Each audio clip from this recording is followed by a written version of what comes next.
Invierte con Prestamipe, la fintech líder en el Perú. Invierte en préstamos con garantía hipotecaria e invierte en facturas por cobrar. Empieza hoy en www.prestamipe.com/invertir. 8:26 vamos a conversar desde Arequipa con el abogado constitucionalista Alejandro Rospigliosi.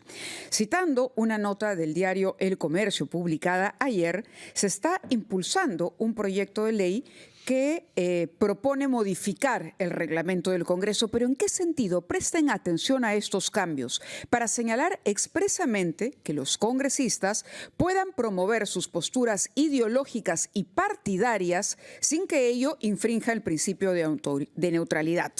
¿Qué supone esto? Un riesgo para la neutralidad política cuando nos alistamos a una campaña, cuando muchos congresistas buscarán la reelección, que es uno de los cambios que se ha hecho. Además, escuchamos al doctor Alejandro Rospigliosi, a quien le agradecemos, por supuesto, que esté en la línea con nosotros. Muy buenos días. Hola, Fernando, buenos días. Muy buenos días. ¿Cómo interpretar este cambio, este texto que se propone incorporar al reglamento del Parlamento?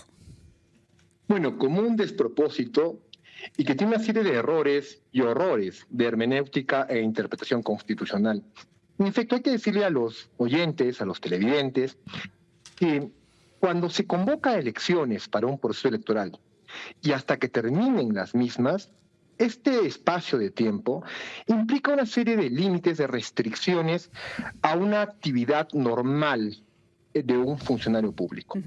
¿Y cuál es la razón que establece la Constitución en el artículo 31? El Estado debe garantizar la neutralidad estatal.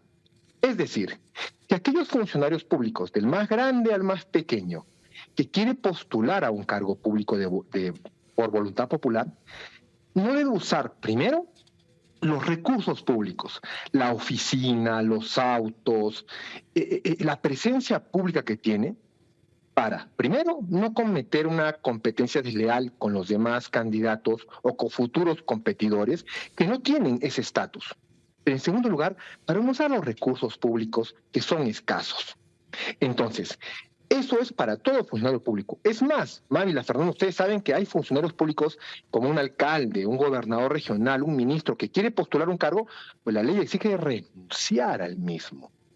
Y en cualquier otro funcionario público pedir licencia sin goce de haber 30 días antes de las elecciones. Entonces, la ley es para todos. ¿Por qué este despropósito de algunos parlamentarios de querer estar exceptuados de la neutralidad electoral?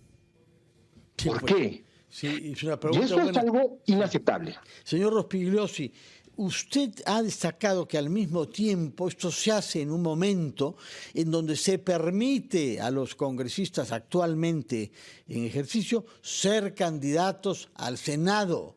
Es decir que, a diferencia de lo que sucedía antes, que no había reelección, quienes utilicen el dinero y el tiempo que se les ha atribuido por haber sido elegidos como congresistas, pueden hacer campaña para su propio interés. En realidad, como hemos visto, eso es una iniciativa presentada por el vocero de Fuerza Popular, el señor Arturo Alegría, sí, pero ha sido respaldada por los principales partidos que están en la mesa directiva. Un total de 10 partidos, 10 bancadas respaldan esto que, como usted ha dicho, parece estar en contradicción con nuestra tradición republicana y contradecir el mandato de neutralidad de todos los funcionarios del Estado. Así es, pero para eso están los medios de comunicación como ustedes, para ilustrarlos y que dejen este despropósito. Más aún cuando la Constitución establece que la ley se aprueba por la naturaleza de las cosas y no por la diferencia de las personas. Mire usted, y tú que eres un conocedor mucho de la realidad global europea en especial, Fernando, este año el Tribunal Supremo Español acaba de ratificar una multa que le pusieron al presidente del gobierno español, Pedro Sánchez, porque años atrás acabó una reunión de la Junta del Consejo Europeo y él salió y fue al Palacio de la Moncloa a hacer una conferencia de prensa en pleno proceso electoral para desacreditar a los adversarios y alabar a su gobierno. Y la Junta Electoral Central, que es el Jurado Nacional de Elecciones en España, lo multó. Y el Tribunal Supremo Español ha ratificado esa multa. Y mira, algo muy importante, ¿qué dice? El lapso que media entre la convocatoria y la celebración de elecciones es soportable una específica e intensa garantía de neutralidad e igualdad en el desempeño de cargos institucionales, lo que implica modular en este tiempo la libertad de expresión, el ejercicio del cargo institucional de naturaleza política. Doctor, permítanos cumplir con los titulares de la media hora, pero quería dejarle planteada, más que una pregunta, expresarle los fundamentos del proyecto y qué han dicho en su defensa los congresistas que están de acuerdo con este cambio. Ellos sostienen que al imponerse el principio de neutralidad política se vulnera el ejercicio legítimo de su rol parlamentario, porque dicen que ellos son representantes políticos elegidos por voto directo y universal. Es decir, que ellos han sido elegidos precisamente por sus posturas políticas. Entonces, ¿por qué tendrían que reprimirlas? Vamos a ponerlo allí para escuchar la respuesta del consejero. Conversando con el abogado especialista en legislación electoral Alejandro Rospigliosi, quien se desempeñara por lo demás como asesor de la presidencia del Congreso. Respecto de esta iniciativa de ley, que hay que recordarlo, ha sido sobre todo promovida por la bancada fujimorista de Fuerza Popular, no vemos en la lista de las bancadas que han respaldado esta iniciativa a APP, que ejerce la presidencia del Congreso desde hace ya 2 años.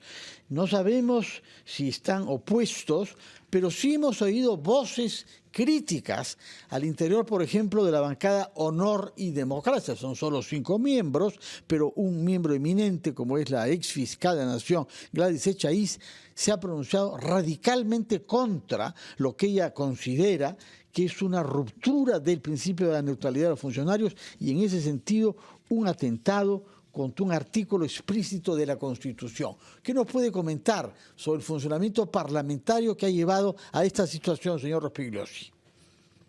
Todos los funcionarios públicos, decíamos, del más grande al más pequeño, que trabajan para el sector público en beneficio del público, reciben recursos públicos. Entonces están obligados a tener una neutralidad solamente en este spread de tiempo, que es el periodo electoral, desde que se convocan las elecciones hasta el día de elección. Nada más. En el Perú y en el mundo entero funciona así. ¿Y por qué? Porque no se pueden usar los recursos públicos para un beneficio personal. ¿Por qué aquellos parlamentarios que van a ir a la reelección, sea como diputados o senadores, podrían tener este beneficio a diferencia de aquellos ciudadanos que quieren postular y no están en ese estatus? Claro, entendemos además en todo el mundo democrático. Agreguemos la palabra democrática. Ahora, le había dejado yo una pregunta con relación al argumento que exponen quienes sí la apoyan.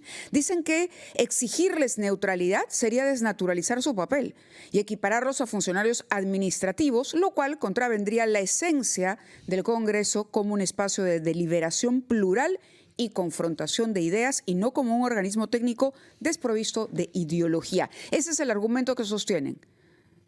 Es un argumento absolutamente equivocado. Decíamos hace un momento, ¿no? Y lo dijo el Tribunal Supremo Español, y lo ha dicho el Jurado Nacional de Elecciones en todos estos años. Hay que modular, hay que buscar el equilibrio entre la libertad de expresión de un parlamentario y su ejercicio como tal. Que esto no implique denostar a la competencia y a ensalzar la función de sus colores y partidos políticos. Eso funciona así en el mundo entero. Y por eso necesitamos en este proceso electoral un Jurado Nacional de Elecciones vigilante de respeto a la neutralidad electoral. Un Ministerio Público que vigile que las 130 despachos parlamentarios no sean oficinas de campaña política, de proselitismo personal. Hace un poco días atrás, el Comercio daba un reportaje de que hay una sobrepoblación laboral en el Parlamento, cerca de 30 trabajadores por parlamentario. Claro, esto aún, permítame la interrupción, doctor, para que en la exposición de motivos se dice que también se sanciona el uso público de los recursos. Es decir, si se usa para campaña política, esto sí será sancionado. Ponen esa salvedad para, digamos, rebatir ese argumento. Pero en la práctica lo que usted nos dice es que el solo hecho de ser parlamentarios y de tener, por ejemplo, una semana de representación pagada, ya les ofrece una ventaja frente al resto de candidatos. Ahí hay un uso de recursos públicos. Es muy difícil hacer una diferencia entre lo que yo uso, digamos, para trasladarme, ¿no? Que desde ahí ya hay una ventaja frente a un candidato que no puede o que tiene que financiar por su cuenta ese viaje, a imprimir carteles o volantes, que eso sí sería una manera mucho más descarada, si se quiere, de hacer publicidad, más evidente y más denunciable.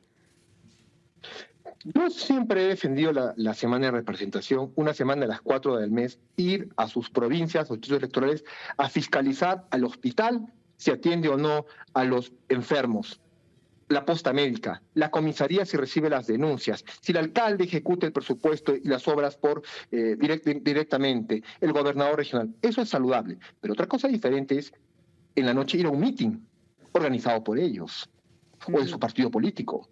¿Me entiende?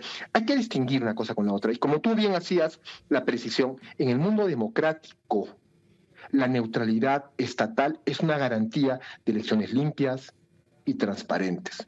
Excepto en Nicaragua, en Venezuela o en Cuba, ahí sí no ves. Que no son países democráticos, ¿no? Hay otro punto que quiero aprovechar de su presencia con nosotros, antes de que nos vence el tiempo, para pedirle su opinión sobre un hecho que ha sido destacado por RPP en nuestra sección RPP Data, que es la presencia de decenas de personas requisicionadas por la justicia que se hallan como miembros en los padrones presentados por los partidos políticos ante el Jurado Nacional de Elecciones.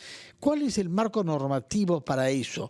¿Pueden ser miembros? ¿Pueden ser candidatos? ¿Quién debe verificar que no se filtren personas en esta situación buscados por la justicia para que aspiren a un cargo público? Yo le ruego que nos conteste a esto, pero que lo haga después de una pausa que nos permita antes escuchar a los anunciantes. Estamos conversando con el abogado Alejandro Rospigliosi, especialista en legislación electoral, que nos ha dado su punto de vista claramente hostil a esta iniciativa de ley para que los congresistas puedan, en tiempo de ejercicio de funciones y con el dinero que cobran del Estado, es decir, de los contribuyentes, dedicarse a la actividad política partidaria también, en vez de representar al conjunto de los ciudadanos y del Estado. Y le habíamos dejado planteada la pregunta respecto de otro tema que tiene una relevancia grande y que ha sido destacado por RPP Data en relación a las personas que figuran en las listas presentadas por los partidos políticos, su lista de miembros requisitoriadas por la justicia. ¿Qué filtro hay? ¿Quién puede hacer que no se presenten como candidatos personas con una trayectoria eventualmente incluso criminal, como es el caso de algunos de los identificados por RPP Data?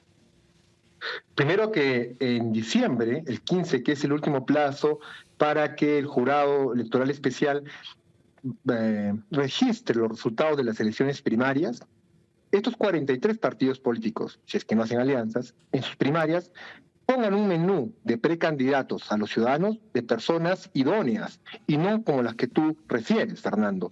Para eso ellos tienen que utilizar análisis de datos, data mining o lo que fuere. En otros países los partidos usan data mining, este software para revisar el registro de los candidatos que sean por lo menos idóneos y no con requisitorias como tú refieres.